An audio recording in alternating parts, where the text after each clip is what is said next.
everyone. So we are solving previous year questions of the chapter Sexual Reproduction in Flowering Plants and the topic Pistil, Megasporangium and Embryo Sac.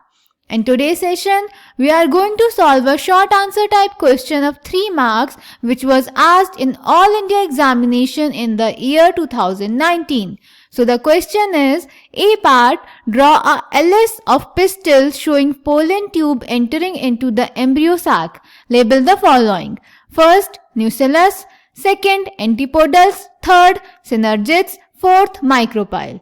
And B part, write the functions of the following. First synergids, second micropyle.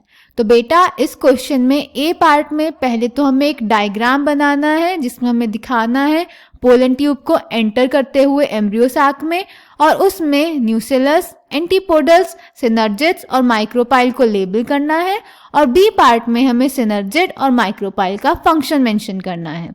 So let's check the answer.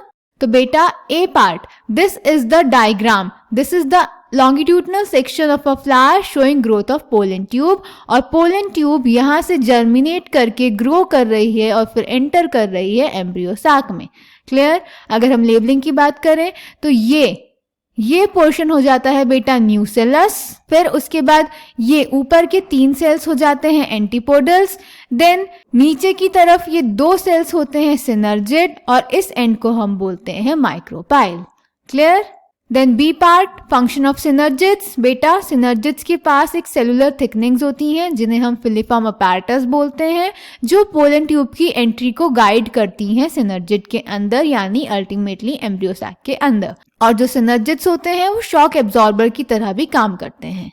The synergids have special cellular thickenings at the micropylar tip called filiform apparatus which play an important role in guiding the pollen tubes into the synergid. They also function as the shock absorbers. Second, micropyle.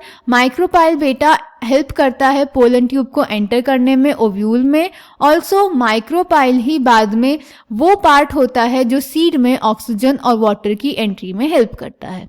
The pollen tube enters the ovule through micropyle, helps in the entry of oxygen and water in the seed. So I hope this question is clear to you. Thank you.